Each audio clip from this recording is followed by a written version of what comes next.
Assalamualaikum warahmatullahi wabarakatuh. Alhamdulillahirabbil alamin. Ya Allah, salatu wassalamu ala Rasulillah Sayyidina Muhammad wa ala alihi wa sahbihi ajma'in. Amma ba'du. Bersyukur kepada Allah, alhamdulillah, bersolawat kepada Nabi. Allahumma sholli ala Sayyidina Muhammad wa ala ali Sayyidina Muhammad. Tak dongakno kita semua engkau menjadi orang yang husnul khotimah. Amin. Amin. Ketemu maneh saudaraku, ketemu berjumpa lagi, mudah-mudahan saling dongo ya. Saling mendoakan, mudah-mudahan tak dongakno sampean kabeh lancar rezekine, berkah rezekine. Aku yang ngono dongakno muga-muga lancar rezeki kabeh ya. Amin. Dulur nyapa maneh. Ini posisi lagi di Mekah ini ya. Ono jamaah takon ngene. Nggak usah tak sebut negaranya ya, dari negara lah, BMI. Gus Nur, kemarin ada pengajian ngundang ustadz, ngundang kiai dari Indonesia, terus yang datang sedikit, entah karena tempatnya jauh apa karena promosinya kurang atau apa, pokoknya yang datang sedikit. Terus ustadznya itu ceramahnya nggak semangat, bahkan pakai mic. Ini ustadznya ngomong kalau kecewa karena zamannya sedikit. Kenapa kok begini, kok nggak seperti itu, membanding-bandingkan gitu. Aku takut hukumnya piye gitu. Gini saudaraku ya, aku lek ngomong menilai orang lain itu rada repot saja, rada angel. Tapi yang jelas kan memang saiki ya lek ngomong ustadz itu saiki ya relatif. Aku dudu ustadz ya, kapasitasku dudu ustadz, aku sedulurmu. Sekarang ini kan ada ustadz macam-macam tipe ya, Pak Kahar. Ada ustadz yang dilantik oleh masyarakat. Ono nggih? Ustadz iki. Pak Lukman ku mulai miring. Subhanallah. Ada ustadz yang dilantik oleh masyarakat. Jadi masyarakat yang melantik itu orang. Sama tak lantik jadi ustadz. Sama yang jadi ketuanya orang sini, ya kan, entah mimpin sholat, mimpin tahlil atau mimpin apa. Karena mungkin karena akhlaknya, budi pekertinya, kearifan lokalnya, sehingga diangkat ustadz oleh masyarakat. Ada ustadz yang diangkat oleh TV. Nah, ada itu ustadz yang dibaiat oleh TV, oleh media. Nah biasanya ustadz gini nih biasanya nggak ngerti sebenarnya makhrajul huruf, nahu, mantek, bayan, nggak ngerti, fi'il madhi, fi'il amr, nggak ngerti. Pokoknya wis didandani, dibedai, dipacai ustadz kayak surban, kayak songkok, kongkon maca hadis, wis disebut ustadz. Ada gitu ustadz yang diangkat oleh media, terkenalnya karena media. Ustadz infotainment. Kok mbok sing ndi sama Jabarno. Ada ustadz yang diangkat oleh partai politik. Nah, ini lebih keji maneh. Ustadz yang diangkat oleh partai politik. Nah, pokoknya iso dituku, iso dibayar, iso diatur, ayatnya iso diwolak-walik, udah dimodali diumrohno, dihajikan sama partai, pulang-pulang sudah bergelar haji, bergelar kiai, bergelar ustadz. Masalah karomah wallah alam ya, Allah yang punya rahasia. Ada lagi ustadz yang diangkat oleh apa namanya Mas? Apa Mas? Ada ustadz yang diangkat oleh dirinya sendiri. Aku loh ustadz. Ada itu zaman sekarang. Jadi ustadz diangkat oleh dirinya sendiri. Facebooknya ditulisi ustadz gitu. Ya dewe sing nulisi. Kahal. Ada itu Mas Kahar, saya itu sampai Kiai Haji ya. Jadi ada orang, saya nggak sebut namanya, banyak sih, diundang ke acara pernikahan. Diundang baik-baik karena tokoh masyarakat, diundang baik-baik, didatangi ke rumahnya, dikasih undangan baik-baik, ternyata nggak datang. Nggak datang, terus dapat berapa hari, ketemu, ditanya sama tuan rumah ini, sahibul bait. Kenapa sampean kok nggak datang? Saya kasih undangan, saya datang ke rumahnya. Terus ternyata jawabannya gini, kamu keliru nulis namaku, makanya aku nggak datang. Loh, keliru gimana? Nah, ini, kan namanya sampean loh. Kan di depannya ada KH, kenapa nggak dipasang KH-nya? Gak teko gara-gara kahane gak dipasang. Lho ngono ku ono lho wong ngono kuwi temen. Ada orang seperti itu, ada di dunia ini. Nah, jadi kembang no. Jadi kalau ada ustadz diundang ceramah, kadang-kadang dia tanya dulu zamannya sedikit apa banyak gitu. Ada. Kayak aku nggak mau ngomong hukum, tapi intinya gini loh. Ceramah itu ustadz itu kan memang mengasih pencerahan, diundang untuk menyampaikan satu ayat atau dua ayat ceramah lah intinya. Mau rame, mau sepi, mau dekat, mau jauh, mau di kota, mau di desa, mau di gunung, mau di tengah samudera, nggak penting sebenarnya. Ceramah itu bisa di lorong semut, bisa di leng semut, bisa di jembatan, bisa orang satu, bisa orang dua, bisa orang ribuan, dan itu nggak masalah, nggak boleh berubah Ustadz itu.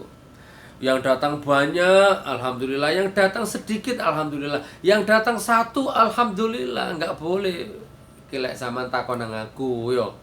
Jawabanku ngini. Karena wallahualam, kalau memang ada ustadz yang seperti itu ya berarti jiwa ustadznya itu berarti sudah terkontaminasi dengan, sudah tercampur dengan jiwa infotainment. Infotainmentnya lebih besar, entertainnya lebih besar daripada jiwa dakwahnya. Ngono saudaraku, aku jadi teringat Nabi Yunus aku. Nabi Yunus kan diutus sama Allah untuk ceramah di kaum Ninawa. Ninawa itu Assyria, Ninawa di Irak. Nabi Yunus ya. Nabi Yunus itu kan ceramah bertahun-tahun di kaum Ninawa itu. Ternyata nggak cuma dapat jamaah 2. Gak salah namanya Tanul sama Rubih. Tanul Turih. Wallah bisa cuma dapat jamaah 2 intinya. Bertahun-tahun ceramah dapat jamaah 2. Akhirnya Nabi Yunus, dah kalau kamu nggak mau taubat, tunggu sebentar lagi azab Allah akan melanda desa ini. Kaum Ninawa. Nabi Yunus pergi dalam kondisi kecewa, pergi dalam kondisi marah karena dikandani nggak gelem. Pergi Nabi Yunus. Nah setelah Nabi Yunus pergi, berapa jam kemudian ada tanda-tanda desa itu mau disapu badai. Kaum Ninawa mulai sadar bahwa ternyata bener ya itu Yunus itu ternyata nabi. Nah orang-orang itu nyari Nabi Yunus itu, ngejar kaum Ninawa itu, mencari Nabi Yunus untuk dimintakan ampun kepada Allah. Tapi sudah nggak ketemu karena Nabi Yunus sudah jauh, sudah nggak ketemu, nggak kelacak. Nah karena ketakutan orang-orang Ninawa akhirnya menyembah Allah gitu ya. Ya bahasa Bloko Sultan yang ini. Ya Allah ampuni kami tidak dengar nasihatnya Yunus, ampuni kami, jangan azab kami gitu intinya ngono. Nah ternyata Allah Maha Pengampun, diampuni orang-orang Ninawa itu di Irak sana, tidak jadi turun azabnya. Terus orang-orang itu menjadi orang beriman semua di Ninawa itu, tapi Nabi Yunus nggak tahu. Nabi Yunus pergi dalam kondisi amarah. Misalnya Nabi Yunus wong Jawa Timur ya misalnya, jangkrik diceramai perang-perang tahun, budek picak matane gak nurun, wah dobo lasu misalnya. Ki wong Jawa Timur iki yo. Tak kayak bahasa Bloko Suto biar ngerti. Kapokmu kapan kon diazab karo Allah kon ngono jare Nabi Yunus. Terus Nabi Yunus itu putus asa, berdiri di sebuah pantai, tiba-tiba ada kapal, terus Nabi Yunus ikut kapal itu. Gitu ceritanya secara garis besarnya. Ternyata di tengah laut lepas, kapal itu kena badai, Pak Kahar. Iya. Kena badai dan kapal itu akan tenggelam karena kelebihan beban. Akhirnya kapal itu, orang-orang kapal itu bikin rapat, harus dikurangi penumpangnya 1 demi menyelamatkan kapal ini. Diadakan, siapa yang mau dikorbankan? Nggak ada kan? Akhirnya diundi 1 kali yang keluar Nabi Yunus. Diundi lagi 2 kali yang keluar Nabi Yunus. Diundi lagi 3 kali yang keluar Nabi Yunus. Akhirnya Nabi Yunus sadar bahwa oh iya ya, berarti ini teguran dari Allah. Akhirnya Nabi Yunus dengan sukarela menceburkan diri ke laut. Ngono ceritanya Ren. Terus Allah berfirman kepada ikan Nun, ya ikan paus. Ditelanlah Nabi Yunus oleh ikan paus itu, Pak Lukman. menurut sejarah beberapa cerita 40 hari Nabi Yunus di dalam perut ikan paus itu menyesali perbuatannya apa iku mau jangkrik diceramai perang-perang tahun gak gelem ngono lho, itu kecewa dia. Nah, di dalam perutnya ikan paus itu Nabi Yunus mendawamkan zikir la ilaha illa anta subhanaka inni kuntu minadh dhalimin. Siang malam baca itu. Akhirnya Allah memerintahkan ikannya untuk naik lagi ke permukaan, dimuntahkan lagi Nabi Yunus keluar. Jadi menurut disiplin ilmu apapun harusnya Nabi Yunus mati di dalam ikan paus itu, harusnya ditelan ikan pausnya nyelam ke dasar laut, nggak ada jalan keluar. Tapi dengan barokahnya zikir la ilaha illa anta subhanaka inni kuntu minadh dhalimin, akhirnya Nabi Yunus diselamatkan oleh Allah. Begitu dimuntahkan lagi oleh ikan paus, Nabi Yunus datang lagi ke kaum Ninawa itu, menyesal, ya Allah, menyesal, gini loh bahasa sederhana ini. Ya Allah, aku mohon ampun ya, aku tak nang Ninawa mana ya, aku tak sabar menghadapi orang Ninawa gitu loh. Oke, ternyata kaget Nabi Yunus setelah nyampe ke sana, ternyata orang-orang Ninawa sudah bertobat semua. sudah beriman kepada Allah gitu. Oke, apa yang bisa kita petik dari video ini, saudaraku? Kiai Ustadz itu nggak boleh sebenarnya. Kok sedikit? Anu ini apa ini yo bla bla bla bla, sebenarnya nggak boleh. Lek awakmu takon aku loh yo. Nggak boleh, mau sedikit, mau banyak, mau satu, mau dua, mau di gunung, di desa, nggak masalah. Mau dinaikkan pesawat, dinaikkan ojek, dinaikkan dokar, dijemput sepeda motor, dijemput sepeda ontel, nggak dijemput, nggak masalah sebenarnya. Justru itulah romantikanya dakwah, disitulah nikmat kesyahduannya dakwah. Jalan setapak, melewati setapak sawah, nikmat. Ya diundang wong dusun, gunung-gunung, dipangani gaplek karo tetel karo puhung, nikmat. Gitu saudaraku, kembangkan ya, kembangkan. Oke, jadi yang tanya gimana Gus hukumnya? Aku nggak ngerti teman hukumnya bagaimana, tapi ya tadilah jawabanku tadi itu, wacana-wacana tadi itu, bahwa memang sekarang ada kiai infotainment, ada kiai sing ngaku dirinya kiai, ada kiai yang dilantik oleh partai, media, dan lain sebagainya. Tapi aku nggak berani suudon, aku tetap husnudon ya. Kepada semuanya aku baik sangka. Semoga-moga lah kalau memang itu khilaf Allah mengampuni. Ngono. Ya Pak Bakar, mau ditambahkan? Ya, cukup paling. Cukup ya. Memang ada ya kiai yang dilantik partai. Ada. Banyak. Beri pun contohnya Pak Lukman. Jual beli ayat gitu ya. Iya. Ya apa diputer-puter ayatnya gitu ya. Kalau kiai kalau ustadz yang dilantik oleh dirinya sendiri itu contohnya gampang. Tuku kopluk 15.000 ambek sorban. Terus gini mari ngono foto, ya foto mari ngono acting, wis mau diunggah di Facebook ditulis ustadz. Ngono wis dadi ustadz, Mas. Ustadz yang dilantik oleh dirinya sendiri. Ayo ya apa mau ngomong apa sampean? Enggak wis kasih ngomong. No. Mas Pur, ada kiai yang dilantik oleh partai atau ke dirinya sendiri itu? Kulo ora diajri Gus ngomong engko. Lho ajri. Mboten napa-napa. Kataku cuma nggih. Kersane. Profesi Pak menawi. Loh, betul. Mas Pur ngomong profesi, aku jadi ingat.